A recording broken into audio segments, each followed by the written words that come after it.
Olá pessoal, sejam bem-vindos ao canal Café com Leitura e Você. Vamos hoje dar prosseguimento ao nosso livro Ame Como Se Nunca Tivesse Sido Ferido, capítulo 10. Você realmente deve estar familiarizado com a briga de famílias mais notória na história americana, aquela entre as famílias Hatfield e McCoy.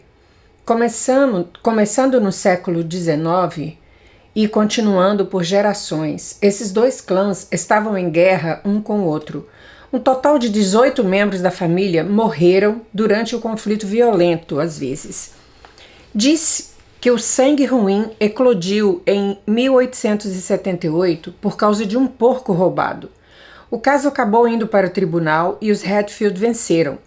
O combustível de romance interfamiliar atiçou as chamas do ódio entre as duas famílias dos Apalaches.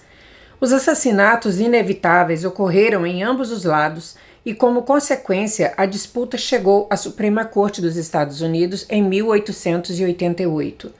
Esse conflito familiar está tão enraizado na cultura pop que acredita-se ser a inspiração para o popular game show Family Feud. 3 anos depois que o programa foi ao ar pela primeira vez, em 1976, ambas as famílias foram apresentadas na TV jogando uma contra a outra. As famílias anunciaram uma trégua em 1891, mas não apertaram as mãos até 1976. Finalmente, em 2003, em um evento público televisionado transmitido pela rede CBS, as duas famílias assinaram uma trégua formal. Real Hatfield explicou que depois de 11 de setembro, ele queria fazer uma declaração oficial de paz entre as duas famílias, para mostrar que a disputa familiar mais profunda pode ser consertada. A nação também pode se unir para proteger sua liberdade. Essas hostilidades de longa data me lembram o que a Bíblia chama em Ezequiel, capítulo 25, versículo 15, de ódio antigo, ou antigo ódio. Essa escritura se refere ao conflito entre o povo de Israel e os filisteus que perdurou por gerações. Às vezes as famílias guardam as ofensas que aconteceram há muito tempo.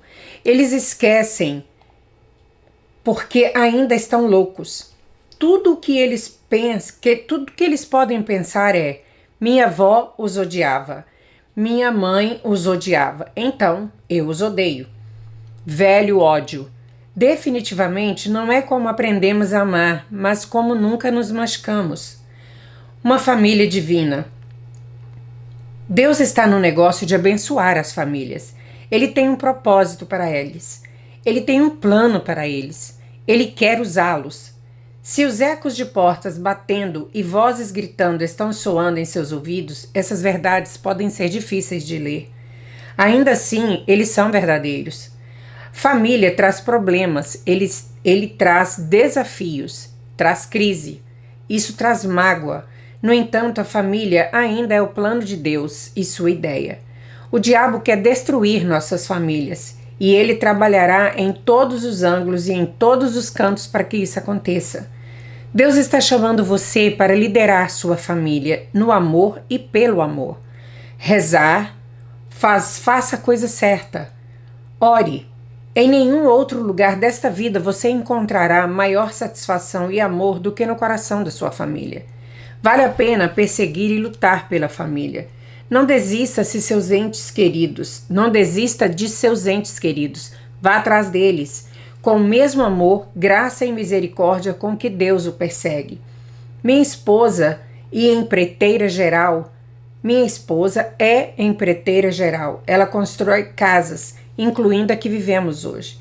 Pouco antes de os operários despejarem a fundação de concreto em nossa casa, Chris e eu fizemos algo um pouco incomum. Pegamos uma Bíblia e um saco plástico e colocamos na terra. Foi um gesto simbólico do nosso compromisso de construir aquela casa no alicerce certo, porque sua força não está na sua própria casa. As cores bonitas das paredes, os utensílios de cozinha e o piso de madeira extravagante em sua casa não vão protegê-la das tempestades, mas a fundação vai. Em que base está construída a sua casa? Construa a base certa. Por mais de 30 anos, a pequena cidade de Imperial Beach, na Califórnia, recebeu centenas de milhares de visitantes de todo o mundo. Um fim de semana a cada verão para a competição anual de castelos de areia do US Open. Complementando as águas azuis cintilantes do oceano, havia uma costa pontilhada com centenas de competidores trabalhando sua magia artística usando a areia. Começando no início da manhã, homens e mulheres usaram baldes, canudos e pás para criar personagens de desenhos animados, criaturas místicas, réplicas de esculturas e monumentos históricos e, claro, castelos com desenhos intrincados. Durante horas, eles iam e voltavam do oceano para a terra firme, enchendo baldes de água. Os competidores molharam a areia, encheram a areia e moldaram a areia em um trabalho de amor que exige detalhes e paciência incríveis. Às 4 da tarde, essas esculturas de areia, de cair o queixo, foram admiradas pelos visitantes, julgadas por especialistas e premiadas. Então veio a maré. A princípio, ele se estenderia apenas alguns centímetros além da atual linha da costa. Lentamente, à medida que os minutos passavam, a maré subia cada vez mais em direção à praia arenosa. Grão por grão, cada obra de arte de tirar o fôlego e cuidadosamente construída começou a se dissolver. As fundações foram levadas pela descida das ondas cobertas de espuma até que, finalmente, cada uma das centenas de esculturas foi varrida para o oceano sem fim. Jesus disse: "Quem ouve meus ensinamentos e os segue é sábio, como quem constrói uma casa sobre rocha sólida. Embora a chuva venha em torrentes e as águas da enchente subam e os ventos batam contra aquela casa, ela não desabará porque foi construída sobre a rocha. Mas quem ouve meus ensinamentos e os ignora é tolo, como quem constrói uma casa na areia. Quando as chuvas e as inundações vierem e os ventos baterem contra aquela casa, ela cairá como um estrondo poderoso." Isso está em Mateus capítulo 7, do versículo 24 ao 27. Tempestades virão. Se você ainda não passou por nenhuma, acredite, uma está chegando. Não importa quanta escritura você memorizou, quanto você deu de dízimo, quanto tempo você serviu em sua igreja ou quanto tempo você passou em oração, chove sobre os justos e os injustos. Jesus é o único fundamento que pode proteger sua vida, seu lar, seu casamento e sua família contra as marés inevitáveis. Nenhuma outra fundação vai resistir. Falei sobre como é importante estabelecer firmemente sua fé e aprofundá-la continuamente como líder de sua família. O objetivo é passar este legado de fé para a sua família. A única maneira que você pode fazer isso é construir um fundamento em Jesus. Isso significa que mesmo quando seu bebê está no hospital, o médico diz que o câncer está voltando, sua filha adolescente foge, ou você encontra pornografia no computador, você pode acreditar que quando a tempestade passar, sua casa vai ficar de pé. Quando você pensar que não pode amar o marido que falhou, a mãe que abusou de você ou o filho que roubou seu dinheiro, lembre-se de que a rocha sobre qual você constrói sua casa é mais forte que o pecado. A rocha é mais forte que a rebelião. A rocha é mais forte que a iniquidade. A rocha é mais forte que o vício. Veja, castelos de areia são fáceis de construir e são divertidos de fazer. O sol brilha, o clima está perfeito, uma brisa leve está batendo nas suas costas. Todos ao seu redor estão rindo e se divertindo muito. Construir uma casa de tijolos, por outro lado, exige sangue, suor e lágrimas. E tempo, muito tempo. Mas ao contrário dos castelos de areia, elas duram. Pense na fundação que você está construindo para a sua família. Quando sua fé estiver segura em Jesus, você aprenderá a amar como nunca foi ferido. Você pode perdoar a traição. Você pode deixar de lado a ofensa. Você pode ficar de pé quando seu filho diz que te odeia. Você pode continuar acreditando que Deus sobreviverá quando tudo ao seu redor estiver desmoronando. Construa uma base sólida. Desligue as distrações do mundo. o computador, a TV, as pessoas negativas, o pensamento negativo. Sintonize as coisas certas. Passe tempo em oração. Medite na palavra.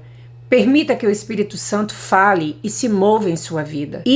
Vai à igreja e faça as coisas quando a maré subir, porque essa é a única maneira de a sua família permanecer em pé. Passe a veste da fé.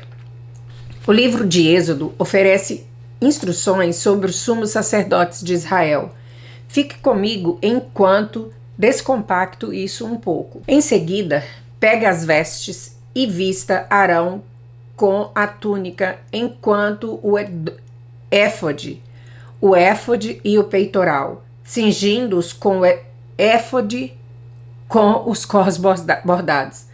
É difícil ler certas palavras da Bíblia, me desculpa. Coloque o turbante em sua cabeça e coloque a coroa sagrada do turbante. Em seguida, pegue o óleo da unção e despeje sobre a cabeça dele, ungindo. Então, traga seus filhos, coloque túnica sobre eles e cinge-os com cintos, tanto Arão quanto seus filhos, e põe chapéu sobre eles. Seu sacerdócio é sustentado por lei e é permanente. As vestes sagradas de Arão devem ser transmitidas aos seus descendentes para que possam ser ungidos e ordenados nela. Êxodo capítulo 29, do versículo 5 ao 9. Quando Arão, o primeiro sumo sacerdote de Israel, morreu, uma coisa curiosa aconteceu. De acordo com Números capítulo 20, isso foi logo depois que o povo de Israel viajou de Cádiz para o Monte Or. A essa altura, Arão era um homem velho e estava morrendo. Deus falou a Moisés, irmão de Arão, e deu-lhe uma estranha ordem. Leve Arão e seu filho ao monte. Tire as roupas de Arão e coloque-as em seu filho. Então Arão morrerá. Ver Números capítulo 20, versículo 25 e 26. Deus queria que o filho de Arão usasse exatamente a mesma roupa que seu pai usava quando servia como sumo sacerdote. O que isso significa? Esta é a maneira de Deus dizer: estou chamando esta família. Estou colocando uma unção especial sobre essa família. Algo está diferente neles. Eles não são como os outros, eles são únicos. Eu tenho um propósito especial para eles. Isso soa como uma boa bênção para os tempos antigos. Mas o que isso tem a ver com nossas famílias agora? De acordo com 1 Pedro, capítulo 2, versículo 29, nós, significando todo crente em Cristo, somos um sacerdócio real. Nós somos sacerdócios como as outras famílias, não somos sacerdotes como as outras famílias em nosso beco sem saída ou em nossa comunidade. Somos uma família do sacerdócio, somos chamados, somos ungidos. Pense nas roupas que você veste todos os dias enquanto trabalha. O que você veste? Que tipo de roupa você está passando para a próxima geração? Você está passando uma roupa de paz ou uma roupa de contenda? Uma roupa de oração ou uma roupa de briga? Uma vestimenta de necessidade de estar certo ou uma vestimenta de esforço para a reconciliação? Uma vestimenta de perdão ou uma vestimenta de amargura? Uma vestimenta de bondade ou uma vestimenta de frustração? Uma vestimenta de fé ou uma vestimenta de preocupação? Uma vestimenta de amor como você nunca foi ferido?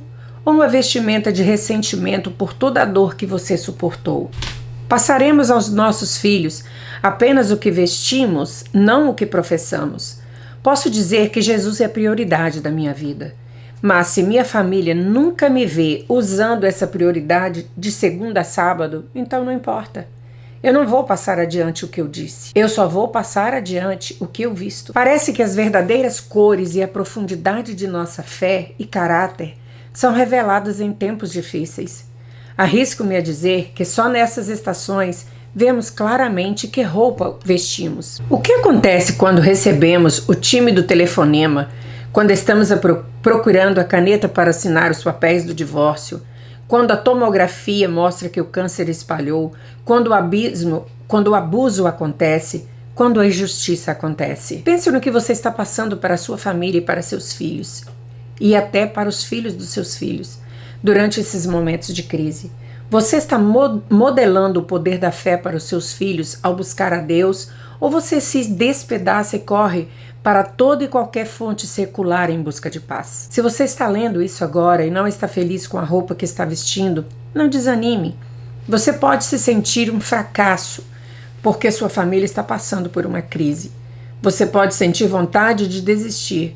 Você pode pensar que estragou tudo demais. Você pode pensar que foi longe demais. Você pode pensar que as feridas são muito profundas. Você pode pensar que você é o único. Estou aqui para lhe dizer que não é tarde demais. Nenhuma família é perfeita. Nenhuma pessoa é perfeita. Você pode mudar tudo de curso hoje. Você pode virar a maré. Você pode começar a vestir uma vestimenta de fé que passou por provações e tribulações e pressões como você nunca poderia ter imaginado, mas que permanece forte, que resiste à tentação, que faz o que é certo. Se você quer passar a roupa da fé para os seus filhos, comece a usá-la e use-as bem. O inimigo não pode ter nossas famílias, ele não pode ter nossas casas, ele não pode ter nossos filhos, quando usamos as vestes certas. As vestes de louvor, santidade, pureza e unção sobrenatural. Nenhuma arma forjada contra nós prosperará. Deus quer restaurar sua casa. Ele quer curar seus relacionamentos quebrados. Ele quer te dar paz. Ele quer te dar esperança. Ele quer restaurar o que você perdeu, o que foi roubado, até mesmo o que você destruiu. Deus quer te mostrar como amar, como você nunca foi ferido. 4 maneiras de amar como nunca foi ferido. Você tem a responsabilidade como pai de liderar sua família. As 4 etapas a seguir ajudarão você a amá-los, mesmo quando parecer incrivelmente difícil. Número 1. Orar. Número 2. Mantenha-se comprometido. Número 3. Esteja ciente de sua maior tentação. Número 4. Diga, sinto muito e seja sincero. Passo 1. Orar. Nunca deixe de orar pelos seus filhos. Enquanto tivermos fôlego, devemos orar por eles. Nossos filhos não podem voar sem nossas orações. Eles não podem alcançar os lugares altos sem nossas orações. Só veremos a mão de Deus se mover em seus corações e em suas vidas com nossas orações fiéis. Se o seu filho adolescente se recusar a falar com você, ore. Se sua filha não quer ter nada a ver com você, ore. Se seu filho está rebelando contra você, ore. Se o seu relacionamento com um filho adulto estiver tenso, ore. Orar sem cessar. Passo 2. Mantenha-se comprometido. Depois de servir por 22 anos como presidente do Columbia Bible College and Seminary, Columbia International University, John Robertson renunciou. Ele desistiu de uma carreira de sucesso para poder cuidar em tempo integral de sua esposa, que sofria da doença de Alzheimer. Anos antes, quando Muriel foi diagnosticada pela primeira vez, McQuilkin mencionou ao seu conselho da escola que ele acabaria precisando deixar o cargo. Eles entenderam, mas nunca fizeram nenhum movimento para encontrar um substituto. Quando a condição de Muriel se deteriorou, ele começou a lutar com a decisão de interná-la. Fazia sentido no papel. Até colegas e amigos de confiança lhe disseram que era a coisa certa a fazer. Mas o mero pensamento de sua amada esposa, bombeada com drogas, como um ambiente que não era seu lar, foi suficiente para ele reconsiderar. Ficou claro que ele não poderia mais ser o presidente em tempo integral da escola e o marido em tempo integral para Muriel. Ele disse de sua decisão. Quando chegou a hora, a decisão foi firme. Não foi preciso grandes cálculos. Era uma questão de integridade. Se eu não tivesse prometido 42 anos antes, na doença e na saúde, até que a morte nos separe. Quando ele disse ao conselho que estava se demitindo, ele ficou surpreso com a falta de apoio que recebeu de alguns. Na verdade, uma pessoa tentou convencê-lo a desistir. Ela nem sabe quem você é, disse ele. A resposta de McQueen foi essa: mas eu sei o que eu devo fazer. Este homem compreendeu plenamente e se comprometeu com os votos que fez quando se casou com Muriel. Ele foi firme mesmo quando foi difícil, quando teve que fazer sacrifícios, quando teve de agir de forma altruísta. Quantos de nós podemos dizer o mesmo sobre o nosso nível de comprometimento? Passo 3. Esteja ciente de sua maior tentação. Há momentos em sua vida em que alguém o machuca e sua dor é tão grande que você pode se sentir justificado em fazer a coisa errada. Você pode se sentir justificado em não perdoar um cônjuge que o traiu. Você pode se sentir justificado em se afastar de um membro da família que o decepcionou profundamente. Você pode até se sentir justificado em buscar vingança. Acredito que somos mais vulneráveis à tentação a fazer a coisa errada, quando podemos justificá-la da melhor maneira. A maioria das pessoas pensam que a maior tentação que Jesus enfrentou foi quando Satanás se aproximou dele, depois de seu jejum de 40 dias no deserto. Creio que aconteceu pouco antes de ele ser crucificado. Quando Jesus estava orando no jardim de Getsêmani, ele sabia que em apenas algumas horas ele seria espancado, torturado e pendurado nu em uma cruz. Ele estava angustiado enquanto orava. Suas gotas de sangue caíam. Meu Pai, se for possível, que este cálice de sofrimento seja tirado de mim. No entanto, quero que seja feita a sua vontade, não a minha. Mateus capítulo 26, versículo 39. Depois que ele orou, soldados romanos invadiram o jardim e o prenderam. Tentando defender Jesus, Pedro, enfurecido, cortou a orelha de um dos homens reunidos. Jesus virou-se para Pedro e disse: largue sua espada. Aqueles que usam a espada morrerão pela espada. Você não percebe que eu poderia pedir ao meu Pai milhares de anjos para nos proteger e ele os enviaria instantaneamente? Mas se eu fizesse, como se cumpririam as escrituras que descrevem o que deve acontecer agora? Versículos 52 e 54. Jesus tinha a capacidade de acabar com isso. Ele podia ter encontrado muitas razões para não seguir o plano de Deus. E, francamente, ninguém o teria culpado. Esta foi a sua maior tentação. Às vezes em que você é testado é quando você pode justificar ser feio, vingativo ou totalmente malvado. Você pode justificar, como dizem, dar às pessoas tão bem quanto elas deram a você. Você pode justificar sentir pena de si mesmo porque alguém que você amava o traiu. Sua maior tentação virá com a sua maior justificativa. Mas o que você não vê é que quanto maior a tentação e quanto maior a justificação, maior a manifestação de Deus em sua vida, se você não ceder a essa tentação. Eu disse antes que os mais próximos de você podem machucá-los mais. Quando alguém que você ama te faz mal ou parte seu coração, observe sua reação. Resista ao desejo de se vingar dele ou dela. Perdoe. Se precisar, estabeleça limites, mas você deve perdoar. Passo 4. Diga sinto muito e seja sincero. Tenho falado muito sobre a importância e o poder do perdão quando somos feridos. Quero abordar a necessidade de dizer sinto muito quando somos nós que magoamos os outros, quer pretendamos ou não. Se você quer reconciliar um relacionamento, você deve estar disposto a dizer sinto muito por ferir seus sentimentos. Desculpe por ter dito essas coisas. Desculpe por não ter confiado em você. Me desculpe, eu fiquei tão bravo. Aqui está outro pensamento. Nunca estrague um pedido de desculpas oferecendo desculpas. Nunca diga desculpe-me, mas... Pedir desculpas é dizer isso. Pedir desculpas e dizer isso. Todos nós cometemos erros e escolhas quando gostaríamos de poder voltar atrás. Mas só podemos avançar. Antes que você possa realmente avançar, você deve se humilhar e se arrepender. Se o Espírito Santo pedir que você peça desculpas, você certamente deveria. Nós somos humanos e magoamos os outros, e às vezes intencionalmente, e às vezes sem querer. Pedir perdão pode ser a chave para seguir em frente. Como construir uma família de sucesso? Não importa o quanto sua família esteja quebrada ou o quão desafiador esteja passando, tenho certeza de uma coisa. Você quer que a sua família tenha sucesso. Não estou falando em termos materiais, como ser a família mais rica do quarteirão.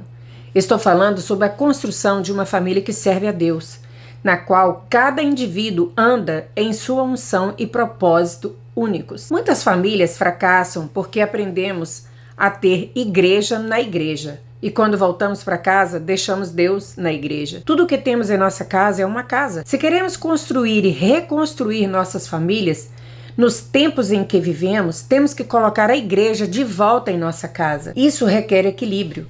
Você não pode ser tão espiritual a ponto de negligenciar as coisas naturais. E você não pode ser tão natural a ponto de negligenciar as coisas espirituais. A vontade de Deus está em algum lugar entre a cozinha de Marta e o altar de Maria. Quando Jesus foi à casa de Marta, tudo o que importava para ela era a comida na mesa e como sua casa estava limpa. Tudo parecia estar em ordem. Maria, no entanto, não se preocupava com essas coisas.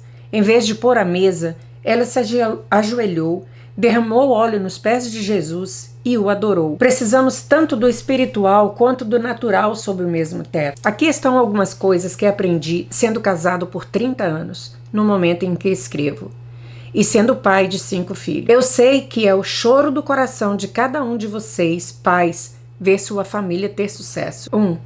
Comunique-se abertamente e expresse amor ao seu cônjuge. Deus sabe que, como pais, cometemos erros, mas não podemos fazer o suficiente para atrapalhar nossos filhos se eles souberem que sua mãe e seu pai se amam e estão comprometidos um com o outro. As crianças precisam ouvir o papai dizer à mamãe que a ama. Eles precisam nos ver tocando um ao outro. Eles precisam nos ver abraçados. Eles precisam nos ver andando pelo shopping de mão dadas. Eles precisam nos ver curtindo a companhia um do outro. Eles vão agir como se essa afeição fosse a coisa mais nojenta do mundo, é claro. Mas é isso que ajuda a manter um casamento forte. Famílias não fazem isso. Famílias que não fazem isso são famílias que falham. 2. Comunique-se abertamente e expresse amor aos seus filhos. As crianças precisam ouvir de seus pais: eu te amo. Eles querem que a mamãe os confirme. Eles querem que papai coloque o braço em volta deles. Se eles não receberem a afirmação de você, eles vão conseguir de alguém. Família bem-sucedida tem pais que são afetuosos com seus filhos de maneira respeitosa. 3. Permitir comunicação aberta e expressão de amor entre irmãos. Eu sei que isso pode ser um grande desafio. Lembre-me de quando a maioria dos meus filhos eram adolescentes ao mesmo tempo. Parecia que alguém estava sempre brigando um com o outro. E eu me senti como um árbitro. A Bíblia nos diz para não deixar o sol se pôr sobre nossa ira. Veja em Efésios capítulo 4, versículo 26. Sempre que nossos filhos brigavam um com o outro, Chris e eu os fazíamos conversar e mais tarde abraçá-lo. Metade do tempo seria um abraço relutante, meio de lado. Mas em breve nossos filhos voltariam a se amar. 4. Respeite a personalidade de cada indivíduo. Você pode ter ideias, opiniões ou crenças diferentes. Não brigue sobre suas diferenças. Embora você não precise necessariamente concordar com eles, respeite os membros de sua família. 5. Respeite os bens pessoais. Suas coisas são a extensão de sua pessoa. Precisamos ensinar em nossos lares que você não apenas entra e rouba a camiseta recém-comprada de sua irmã e inicia a Terceira Guerra Mundial. Você respeita a propriedade dela. Pergunte antes de pedir emprestado. 6. Respeite sua privacidade, mas considere sua segurança e bem-estar em primeiro lugar. É uma boa ideia nunca entrar no quarto de um adolescente sem bater primeiro. Dito isso, você também tem a responsabilidade de proteger seus filhos e reforçar os limites estabelecidos. Muitas vezes ouço os pais dizerem: eu respeito meus filhos e dou prioridades a eles. Eu gosto de dizer: você ganha prioridade quando paga a hipoteca. Uma vez, depois de que uma de nossas filhas bateu a porta do quarto em desafio, muitas vezes, Chris e eu tiramos a porta das dobradiças. Ficou no corredor por 1 mês. O equilíbrio é fundamental. Em nossa casa, Chris e eu sempre teremos acesso total a tudo, inclusive as senhas uns dos outros. 7. Estabeleça, comunique e imponha limites. Precisamos ensinar os nossos filhos o que são limites. Eu falei sobre isso ao longo deste livro. Qual é o padrão em sua casa? Quais são os seus limites? Que regra você estabeleceu aos seus filhos e até mesmo para si mesmo? Seus filhos podem não gostar dos limites que você estabelece, mas você é responsável por aplicá-los. Você é responsável pela atmosfera da sua casa. Você pode ter uma casa que grita, em que a única vez que alguém faz o que você diz é quando você grita. Ou você pode ter uma casa silenciosa em que seus filhos ouvem com respeito. Quando você estabelece limites e impõe disciplina em sua casa, Ambos os pais devem estar unidos. As crianças vão trabalhar, vão tentar julgar a mãe contra o pai. Eles vão atrapalhar vocês como pais e vão fazer vocês discutirem uns com os outros. Prepare o cenário para o que será e o que não será tolerado. E certifique-se de que você e seu cônjuge estejam na mesma página. 8. Esteja comprometido com o processo. 9. Coloque Jesus acima de tudo. Faça com que ele esteja presente em todos os momentos, mesmo nas pequenas coisas. Reconheça-o em cada refeição, através de atitudes de gratidão, lendo a Bíblia juntos e orando em família. 10. Lidere pelo exemplo.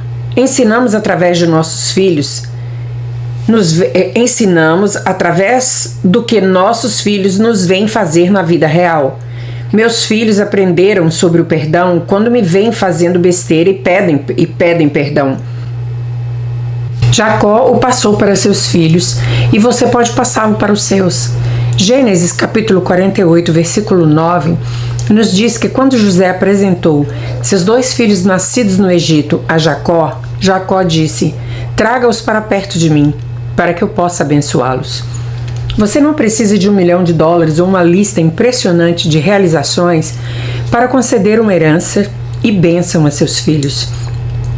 Apenas dê a eles os valores, a sabedoria e o amor que o levaram até onde você está. Dê a eles a receita de vida que serviu bem à sua família e depois desafie-os a transmiti-la à próxima geração. Lembra como minha esposa e eu colocamos uma Bíblia na fundação da casa que construímos? Você pode fazer a mesma coisa. Coloque a palavra de Deus como seu fundamento. Não é tarde demais para construir sua família. Mesmo que a sua casa física possa ser construída, hoje você está construindo sua casa espiritual. A grande ideia: construa o lar espiritual de sua família.